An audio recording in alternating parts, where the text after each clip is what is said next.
সালটা 2006, নয়ডা। এবং এখন যে আপনাদের জানাতে চলেছি সেগুলো সবই সত্য ঘটনা। দুর্বল হৃদয়ের মানুষদের জন্য কিন্তু এই ভিডিওটি নয়।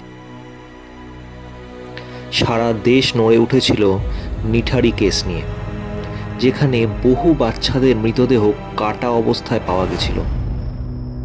বহু দিন ধরে গায়েব হয়ে যাচ্ছিল বাচ্চারা নিঠারি থেকে, কিন্তু যেহেতু নিঠারিতে বসবাসকারী মানুষেরা অর্থনৈতিকভাবে পিছিয়ে পড়া শ্রেণীর, তাই পুলিশ প্রশাসন তাদের সিরিয়াসলি নেয়নি, বা অনেক প্রভাবশালীরা জড়িত ছিল বলে হয়তো নিতে চায়নি।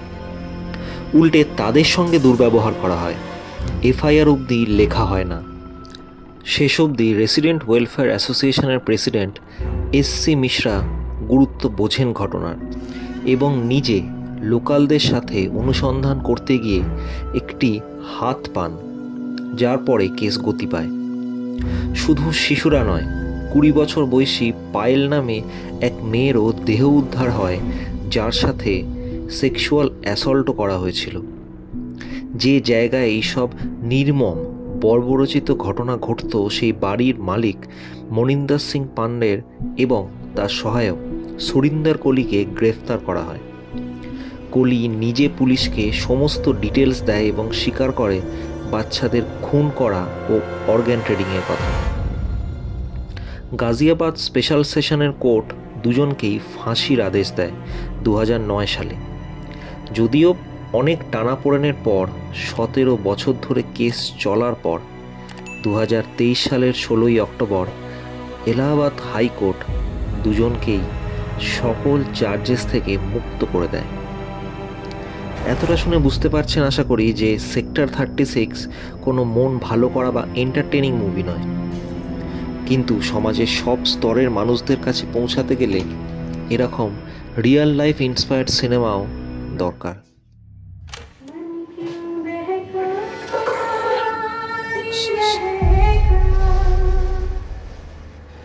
आपको चॉकलेट पसंद है ना? ये मेरे लिए? हाँ बेटा, आपके लिए।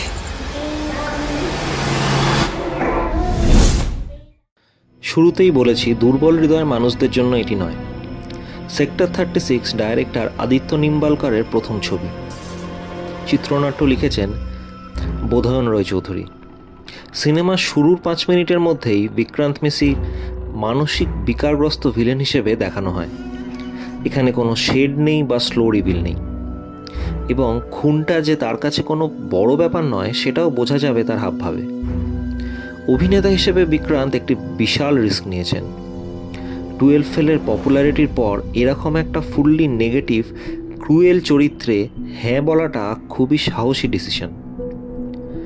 সিনেমাটির অথেন্টিসিটি বাড়ে রিয়েল লোকেশনে শুটিংয়ের জন্য। ভিএফএক্স স্টুডিও বা অতিরঞ্জিকতা নেই পুরো সিনেমা জুড়েই। দীপক দরবড়িয়ালের পুলিশের ভূমিকায় বেশ অন্যরকম ফ্লেভার এনেছে।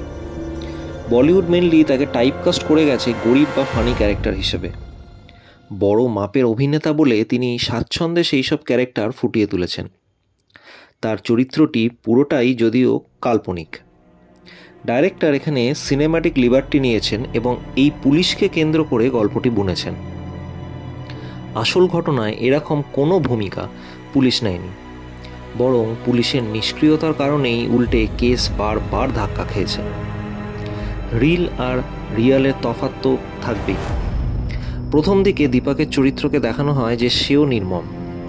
সন্তান হারানো মা বাবার জন্য তার বিন্দুমাত্র দয়ামায়া নেই, উল্টে বাচ্চা আমাদের বলে তো জন্ম দাওনি মার্কা কথাবার্তাও বলে। কিন্তু যখন নিজের মেয়ে কিডন্যাপ হতে হতে বাঁচে, তখন তার টনক নড়ে। বিক্রান্তের পেছনে ছুটতে ছুটতে পড়ে যাওয়ার পরে সামনে মিসিং বাচ্চাদের পোস্টারের সিনটি, সিনেমাটোগ্রাফি সত্যি সুন্দর। ডায়ালগ ছাড়াও ভিজুয়াল রিপ্রেজেন্টেশনের মাধ্যমে বেশ কিছু জায়গায় ছাপ ফেলেছে ডাইরেক্টর। বিক্রান্ত এবং দীপক দুজনেই স্ট্রং অ্যাক্টরকে দারুণভাবে ইউটিলাইজ করেছে ডাইরেক্টর। হাই প্রোফাইল কেস বলে মেন ঘটনাকে সামনে রেখে অনেক কিছুই চেঞ্জ করেছেন, যদিও এখানেই দর্শক হিসেবে আক্ষেপ থেকে যায়। প্রাইম এভিডেন্সদের যেভাবে গায়েব করা হয়েছে সেটা সম্পূর্ণ ফিল্মি হয়ে গেছে, কিন্তু আসল কালপিট এবং এভিডেন্সদের বদলানো হয়নি। যেভাবে পুলিশ এদের সূত্র পেয়েছে সেটাও ইন্টারেস্টিং। ওভারঅল একটা গ্লুমি ডার্ক এফেক্ট ফেলবে এই সিনেমা আপনার ওপর।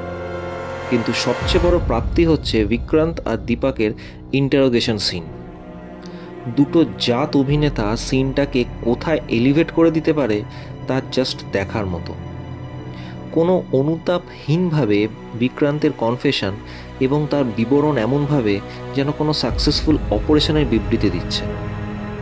বিক্রান্ত যে নরখাদক সেই রিভিলেশনও হয় এই সিনটাতেই। হ্যাঁ, ঠিকই শুনেছেন, নরখাদক।